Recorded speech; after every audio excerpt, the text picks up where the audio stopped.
Hello friends, welcome to my video. My self JP sir. और मैं आज start करने जा रहा हूँ एमसीक्यू, जो एग्ज़ाम पॉइंट ऑफ व्यू से बहुत ही इंपॉर्टेंट है आप लोगों के लिए। तो जैसे कि आप लोगों को पता होगा कि एग्ज़ाम का क्वेश्चन पे का पैटर्न अभी चेंज हो चुका है। पहले जो 80 मार्क्स का क्वेश्चन पेपर आता था सब्जेक्टिव, अभी यहाँ पे क्या हुआ कि अब 40 मार्क्स के मल्टीपल चॉइस क्वेश्चन आएंगे और 40 मार्क्स का सब्जेक्टिव क्वेश्चन आएगा। तो इसलिए क्या हुआ कि अभी मल्टीपल चॉइस क्वेश्चन आप लोग के लिए बहुत ही इंपॉर्टेंट हो चुका है एग्जाम पॉइंट ऑफ व्यू से। तो अगर आप लोग मेरे चैनल पर नए हैं तो ज़रूर से मेरे चैनल को सब्सक्राइब कर लें, क्योंकि जितना भी एमसीक्यू है आप लोग के एग्ज़ाम के लिए मैं सब धीरे धीरे यहाँ पे अपलोड करने जा रहा हूँ। तो मेरे चैनल से आप लोगों को बहुत ही बेनिफिट होगा।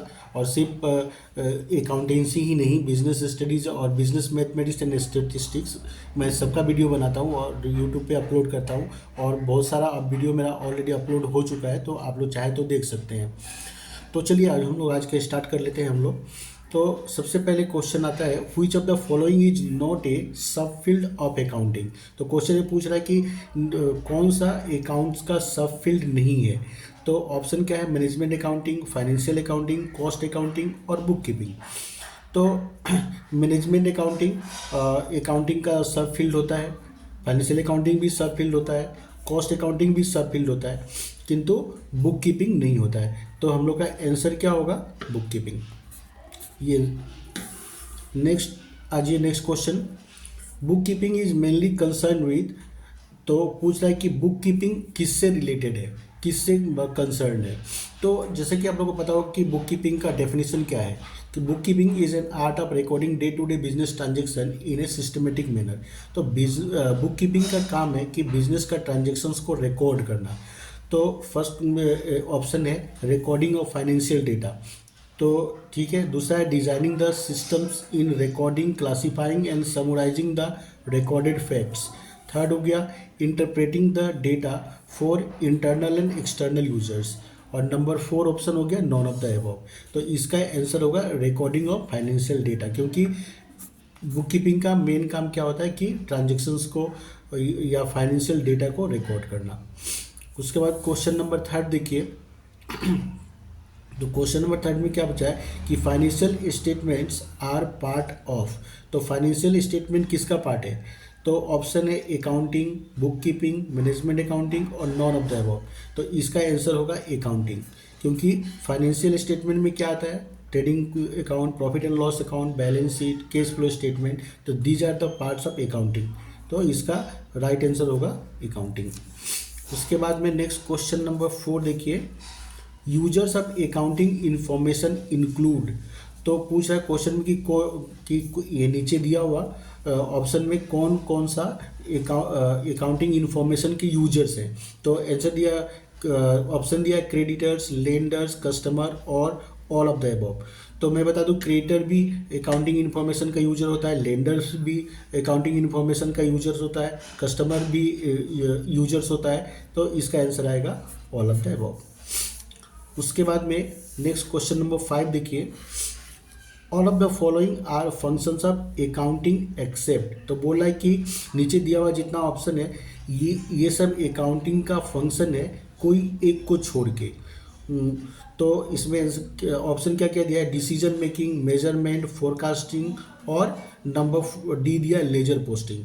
तो function of accounting, decision making is also a function of accounting, measurement is also function of accounting, forecasting भी फंक्शन होता है अकाउंटिंग का।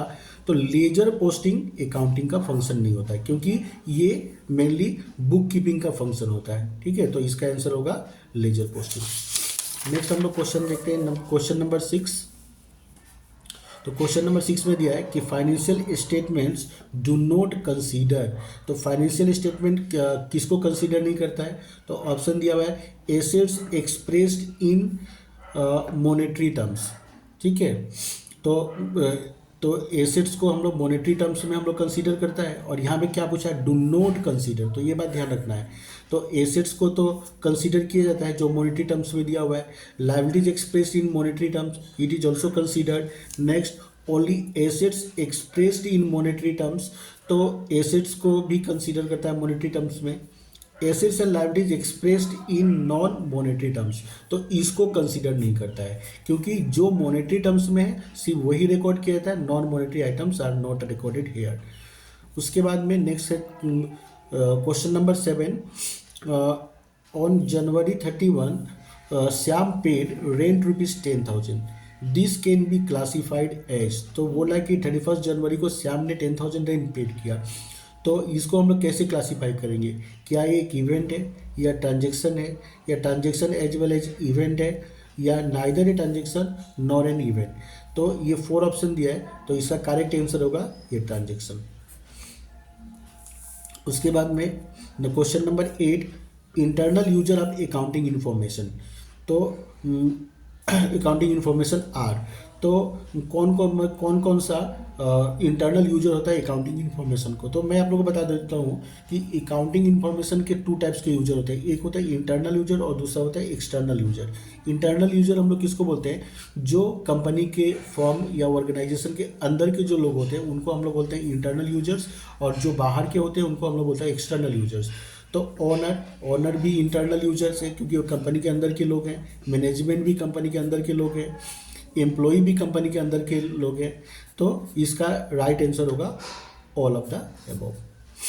उसके बाद में नेक्स्ट क्वेश्चन नंबर 9 देखिए, which of the following is a business transaction, तो नीचे दिया हुआ ऑप्शन में से हम लोग को बताना है कि कौन सा बिजनेस ट्रांजेक्शन है। तो received an order for sale of goods, तो हम लोग को गुड्स सेल करने का ऑर्डर रिसीव हुआ है, तो ऑर्डर सिर्फ रिसीव ही हुआ है, अभी तो ट्रांजेक्शन हुआ नहीं है, तो ये नहीं होगा। उसके बाद में interviewing the candidates for job, तो हम लोग जॉब के लिए कैंडिडेट्स का इंटरव्यू ले रहे हैं, तो ये भी क्या है? बिजनेस का ट्रांजेक्शन नहीं है। Sale of household transaction ₹5,000, तो हाउस होल्ड आइटम्स हम लोग ने 5,000 में सेल किया है, तो it is also not a business transaction, क्योंकि हम लोग को पूछा है यहाँ पे कि बिजनेस ट्रांजेक्शन कौन सा है। तो goods taken from business for personal use ₹2,000, तो ये है बिजनेस ट्रांजेक्शन, क्योंकि बिजनेस से क्या हुआ कि गुड्स पर्सनल यूज के लिए लिया गया है, तो इसको हम लोग बोलेंगे बिजनेस ट्रांजेक्शन।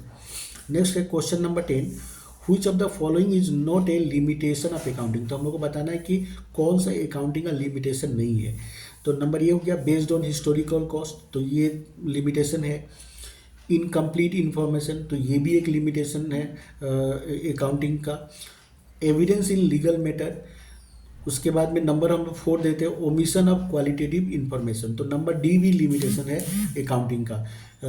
तो हम लोग का यहाँ पे करेक्ट आंसर होगा एविडेंस इन लीगल मैटर, क्योंकि ये कहीं ना कहीं क्या है कि ये एडवांटेज है हम लोग का। अकाउंटिंग हम लोग को क्या करता है कि एविडेंस प्रोवाइड करता है लीगल मैटर में, तो ये एक मेरे एडवांटेज है। तो ये बेस्ड ऑन हिस्टोरिकल कॉस्ट ये लिमिटेशन है, इनकम्प्लीट इन्फॉर्मेशन भी लिमिटेशन है, और ओमिशन ऑफ क्वालिटेटिव इन्फॉर्मेशन भी लिमिटेशन है। तो एविडेंस इन लीगल मैटर ये लिमिटेशन नहीं है। तो ठीक है, ये 10 इम्पॉर्टेंट MCQ आप लोग ज़रूरत से अच्छा से कर लें, ठीक है। और फिर मैं दूसरा पार्ट इसका अपलोड करूँगा बहुत जल्दी।